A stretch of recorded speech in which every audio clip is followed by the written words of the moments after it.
Alright guys, welcome back. Well, tractor's warming up, grapple's on. I got the processor plugged in. Warming up the engine block. Trailer's in position. Well, and that's warming up. I'm going to clean all that out. Got boiler tote placed. Get this ready to go. I do got to grab the key still. It's one thing I forgot. No big deal. Probably grab the blower too and blow all this off. But that's enough for a while. So I got to bring up, obviously there's no logs up here. I got to bring up a bunch of logs. Then I'll grab the key. By that time the engine block should be warm enough. And we'll get to processing. So not bad though. So it's like 25 degrees. So it's like the perfect day, ground's frozen. So we'll get to her here.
All right, well, we didn't fill the trailer today.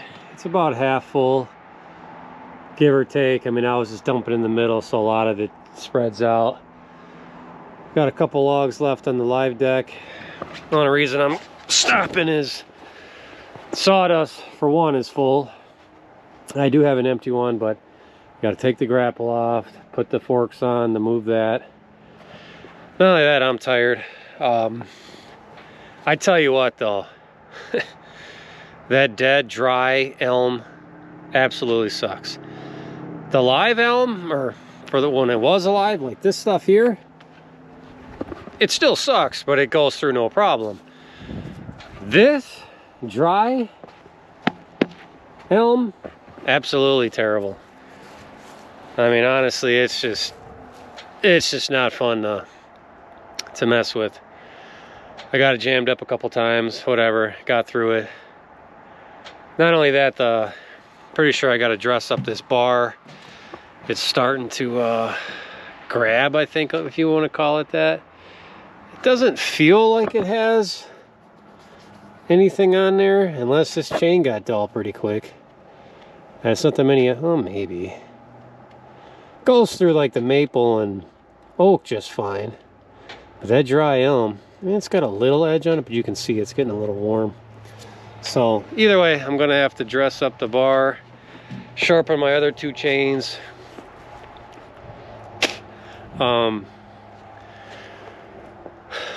Which is fine. I do all that by hand. Speaking of that, those of you that cut a lot or use a processor with your 404 chains, do you use a grinder for that? I mean, I've been thinking about a grinder for years to grind the chain and whatnot instead of doing it by hand. I don't mind it by hand. I mean, I've been doing that for 15, 20 years, whatever. I can get them pretty good, but you know, if I'm gonna sharpen a chain every other day, give or take. You know, I'd like to make it a little quicker and easier because my hands will start to cramp up once I get through the one side. You know, I do it, but it's a big chain. It's a lot of teeth. So like I said, so those of you that use a grinder, what do you like? What do you have? What do you recommend? Because I'm gonna purchase one here, I think, pretty soon, to make my life just a little bit easier. But the 2 chains I have, I'll probably end up hand sharpening those, swap that out. I gotta get a couple, that's the only bar I have. I gotta order a couple bars here. Probably do that tonight.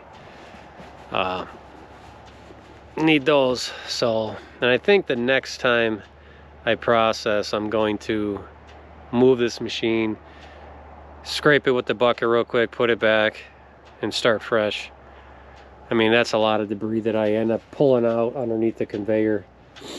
It's fine. And you really can't put like a small bin or anything underneath there, because where it swivels, where it pushes up, or when you lift the conveyor down, it's not far from the ground.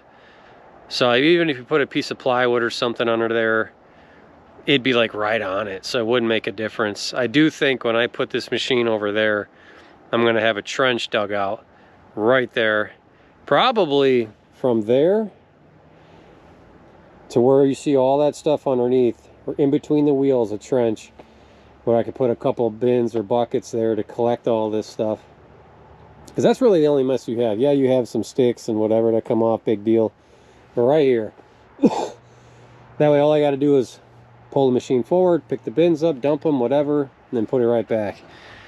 I think that's what I'm gonna do over there, just because it's not the end of the world, but it's there, and you got to move it, otherwise sticks and stuff are gonna start to jam. But enough rambling.